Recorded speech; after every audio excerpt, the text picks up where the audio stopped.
អូខេបាទពុកម៉ែបងប្អូនថ្ងៃនេះយើងមករៀនកាត់សក់ជាមួយនឹង admin ទៀតហើយដែលតម្រងសក់ប្រភេទហ្នឹងគឺអាចនឹងពិបាកសម្រាប់ដៃថ្មីបាទឥឡូវកុំឲ្យខាត់ពេលយូរយើងមករៀនជាមួយ admin មកយើងបែងសក់បែងអីឲ្យដាច់ឲ្យវាដាច់ក្លែកគ្នាទៅហើយបន្ទាប់មកយើងពាក់ពុម្ពលេខ2ឈូសវាណាបាទពុម្ពដែលកំពុងឈូសហ្នឹងគឺពុម្ពលេខ2បន្ទាប់ពីយើងប្រើពុម្ពលេខ2ហើយយើងមកធ្វើការកំណត់ຂະຫນាតសក់ឬក៏តម្រងសក់ដែលយើងត្រូវដេញស្រមោលវាបាទខាងក្រោមនេះយើងចាក់ជាຂະຫນាតវាមកដើម្បីយើងឈូសផ្ដាច់ខាងក្រោមចោល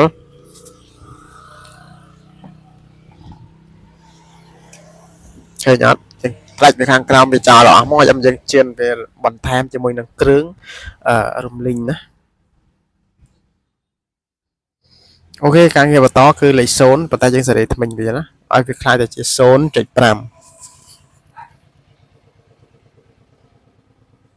ឃើញអត់សង្ឃឹមថាដៃថ្មីនឹងយល់នៅអ្វីដែល admin បានអធិប្បាយហើយនឹងដៃចាស់ផងដែរបើសិនជា admin អធិប្បាយទៅខ្វះខាតណាបាទសូមជួយបន្ថែមបន្ថយនៅក្នុង comment របស់ admin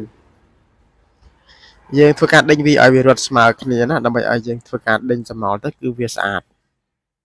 0.5កន្លែងហ្នឹង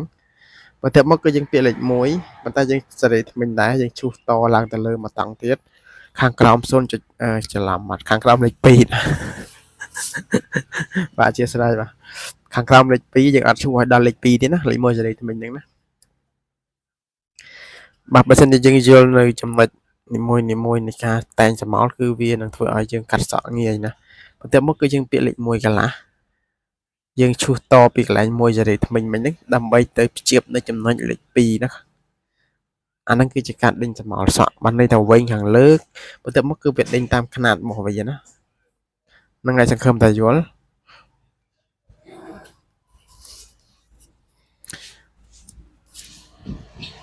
អូខេឥឡូវយើងជិនវាមកយើងមកពាក់លេខ1វិញប៉ុន្តែយើងកាច់ថ្មិញវាឡើងបន្តិចណាអត់កាច់អស់ទេបាទមើលទៅតាមលំដាប់លំដោយនៃការដេញហើយនឹងតែងណាឃើញអត់មុនដំបូងលេខ1យើងសេរីថ្មិញអស់តែពេលយើងពាក់លេខ1មកវិញគឺយើងកាច់វាទៅពាក់កណ្ដាលទេណា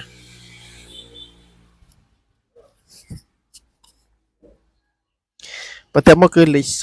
0.5យើងកាច់ពាក់កណ្ដាលដូចគ្នាបាទយើងឈូសខាងក្រោមលេខ1សេរីថ្មិញមិញតិចណាដើម្បីឲ្យវាផ្សារຂະຫນាតវាណាយើងត្រូវតែដឹងຂະຫນាតវាណាកន្លែងណាមួយកន្លះកន្លែងណាមួយពេញកន្លែងណា0.5កន្លែងណាមួយលេខស្មួយកន្លះបានយើងដឹងថាបើយើងដឹងតែប៉ុណ្ណឹងយើងអាចតែងស្រមោលសក់បែបងាយៗណាដៃថ្មីណាព្យាយាមធ្វើវាមួយបាទគង់តែសម្រេចបាទឃើញហើយអានេះគឺការដេញស្រមោលរបស់គេណា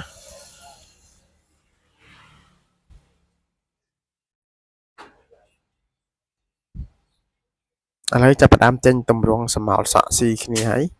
ខាងក្រោមនេះគឺយើងប្រើលេខ0ពេញមកហើយយើងកាច់ថ្មិញពាក់កណ្ដាលបានហើយដើម្បីលុបបំបត្តិបន្តិចវាផ្សារភ្ជាប់គ្នាណា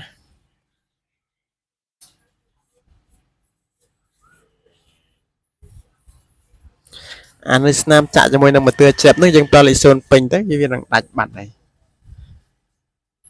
បាទសង្ឃឹមតែយល់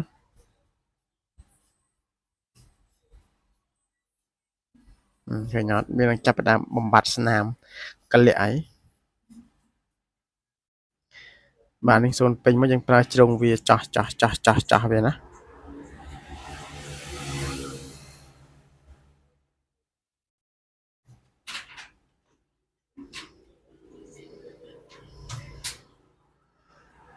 ឥឡូវចេញតម្រងឡើងស្អាតកប់សេរីបាទបន្ទាប់មកគឺយើងមកជ្រាបតម្រងខាងមុខដើម្បីយកតម្រងសក់ឲ្យវាចេញកាន់តែមើលទៅគឺបែបតាកទាញតែម្ដងណាពេលដែលយើងជ្រាបតម្រងខាងមុខស្អាតគឺវាចេញមកគឺតាកទាញជាងឃើញតែកលេចទៅគឺស្អាតតែម្ដងណា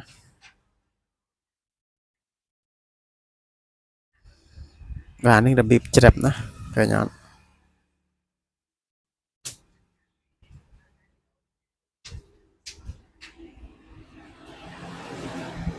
វ៉ាវ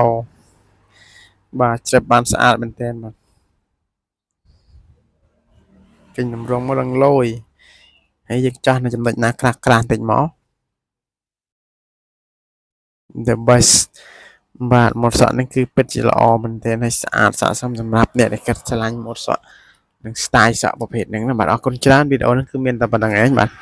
ចេញមកគឺ steal តែម្ដងបាទអរគុណជួបគ្នាវីដេអូក្រោយជាមួយនឹង admin បើកុំភ្លេចជួយដល់កម្លាំងចិត្តនៃការ like comment ម្នាក់មួយបាទ